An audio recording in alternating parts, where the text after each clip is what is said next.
Now, if Southern Sudan becomes Africa's newest nation, building the new country will not be easy.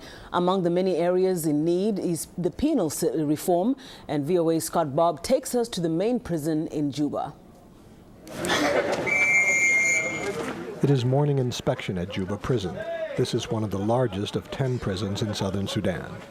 Some 900 men, women, and children are incarcerated in a facility built to hold 600. The director of prisons, Lieutenant General Abel McCoy Wall, is trying to reform and rebuild Southern Sudan's penal system.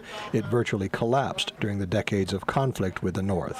Nothing was existing. Most of the prisons fell during the war, and people started to renovate the old ones, which were actually built in the colonial era, and they did not have any structures available.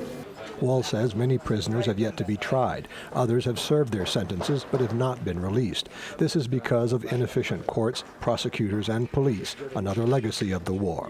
More than 10 juveniles are jailed here because there are no special facilities for underage offenders. Prison officials are building separate facilities for them. Women do have separate facilities at Juba prison, but they are kept with men at other prisons. There are many children. When they reach 2 years of age, they are supposed to leave and receive foster care outside.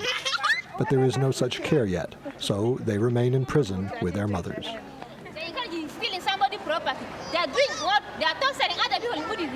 Southern Sudan has no facilities for the mentally ill. As a result, dangerous individuals are sent to the prisons.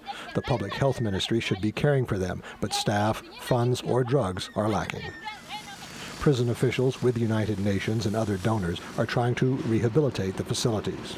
They're building a new kitchen and want to build a workshop so prisoners can learn a trade.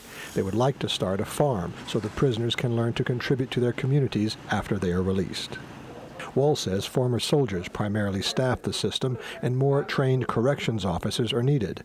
But in a society with a literacy rate of less than 20%, every sector is competing for skilled personnel. The priority is the capacity. You have to have institutions that should provide capacity, the rest will come automatically. Once you have strong officers, when you have the strong laws, when you have to have a strong base, then you will have to overcome the rest of the things. The task is enormous. Wall and his officers hope independence will attract more investment and expertise.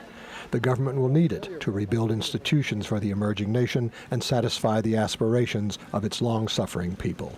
Scott Bobb, VOA News, Juba.